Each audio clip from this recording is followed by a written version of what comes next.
안녕하십니까. 바른북소리 정북방송을 찾아주셔서 감사합니다. 오랜만에 들어왔습니다. 2019년 12월 31일 날에 중국 우한에서 코로나가 발생됐다는 데 대해서 보고를 했죠. 이후에 북한은 2020년 1월 31일부터 시작을 해서 국경을 전면 폐쇄했습니다.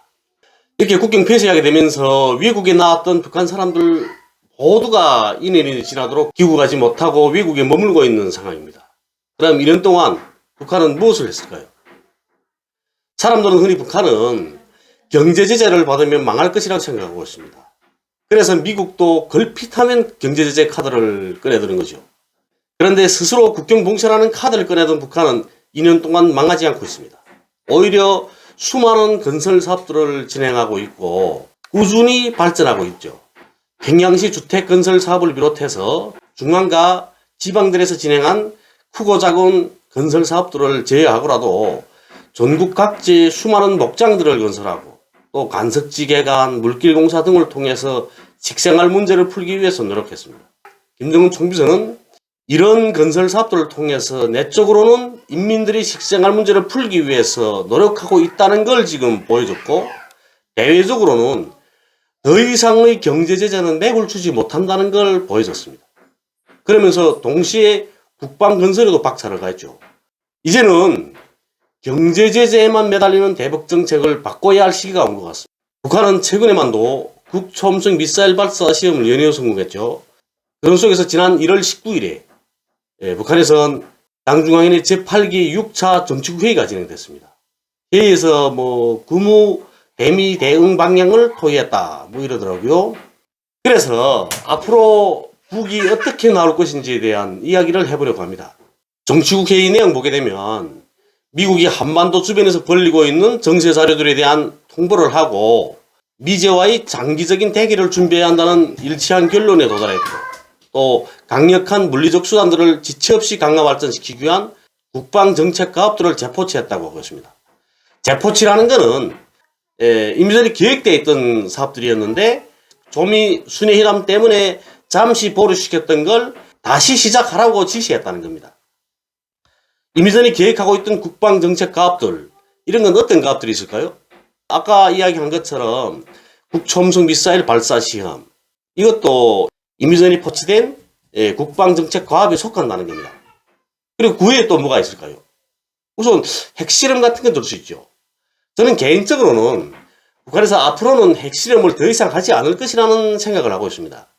물론 이번 정치국 회의가 구체적으로 어떤 결정을 했는지에 대해서는 알 수는 없지만 지금까지 북한에서는 핵무기를 양적으로 보유하라고 하지는 않았습니다. 양적으로 보유한다고 해도 미국을 비롯한 이런 강대국들 그 수준을 넘지는 못하는 거죠. 그리고 양적 보유는 의미가 없는 겁니다. 북한 인민들도 바라지 않고요. 제가 2013년에 북한에서 나왔거든요. 그때 벌써 상업위성을 올리겠다고 했었습니다. 제 생각에는 상업활동과 정찰활동을 겸하는 이런 위성들을 연이어 띄울 거로 생각됩니다. 그리고 인민 해군은 큰 함선들을 가지고 있지 않습니다. 근해 방어를 목적으로 하기 때문이죠. 다른 나라들을 공격할 의도가 없다는 걸 직관적으로 보여주고 있는 겁니다. 잠수함도 마찬가지로 큰 잠수함들을 보유하지 않는 걸 원칙으로 합니다. 그런데 지금은 다르겠죠. 2019년 7월 23일에 김정은 총비서가 새로 건조된 잠수함들을 돌아봤다는 기사가 나왔었습니다. 그때 김정은 위원장이 뭐라 말했냐면 잠수함을 비롯한 해군 무장장비 개발에 큰 힘을 넣어라. 그래서 국가 방위력을 계속 믿음직하게 키워나가야 한다. 이렇게 강조했습니다. 기존에 있던 디젤 잠수함을 만든 거라면 총비서가 가서 보지도 않겠죠. 태평양상에서 북한 핵잠수함이 미사일 발사 시험을 하게 될 것이라고 저는 생각을 합니다. 그리고 또 핵잠수함 만드는데 전투기라고 만들지 말라는 부분은 없겠죠. 북한은 평안북도 구성시 방면에 비행기 수리공장을 가지고 있습니다. 방면에 우리 땅크부대 사격장도 있고 그 사격장에 또 지휘소대도 나가 있습니다. 그래서 방면 쪽에 대해서는 저희가 잘 알고 있는 겁니다. 비행기 수리공장에서 몇십 년 동안 중국하고 러시아에서 생산한 전투기들 그걸 들여다가 개조를 하거든요. 그전까지는 비행기를 만들지 않았었습니다. 그런데 몇 년 전에 나온 그 영상들을 보게 되면 한 3년 전이죠. 예, 북한에서 그러니까 이 코로나로 봉쇄되기 이전에 나온 영상들입니다. 그때 보면 북한에서 작은 경비행기들은 만들더라고요. 그러니까 중국하고 러시아 전투기들을 들여다가 개조하면서 쌓은 그 기술력, 그 능력을 가지고 이젠 새로운 전투기를 만들 수 있는 거죠. 오래지 않아서 미국 29를 추월하는 그런 전투기들을 참관하는 김정은 위원장의 모습이 또 사진에 나올 수 있는 거죠. 이렇게 위성 띄우고 핵잠수함이 태평양에 나가서 미사일 발사 시험하고 미국 29기를 추월하는 전투기가 하늘을 날게 될 때는 경제 제재가 아니라 천하 별짓을 다 해도 북을 견제하지 못합니다. 우리 탁 틀어놓고 솔직하게 말해봅시다. 북이 지금까지 자랑하는 것들이 있거든요. 그 뭡니까? 무료교육, 무상치료, 무상거주, 이게 자랑하는 거 아닙니까? 복지라고 하죠. 이런 혜택들을 북은 고난의 행군 때도 실현을 했었고 지금도 실현을 하고 있습니다. 물론 의료 서비스가 자본주의 나라들보다는 못하죠. 또 그리고 무상으로 공급하는 이 주택도 아크로비스타처럼 좋은 집은 아닙니다. 그러나 그 집에 들어가 살게 되면 누가 돈 내라고 말하는 사람은 없다는 겁니다. 아이들 교육비 때문에 걱정하지도 않습니다. 북한 사람들이 볼 때 자기들이 사회제도가 우월한 점들이 있다고 보기 때문에 그 땅에서 살고 있는 겁니다.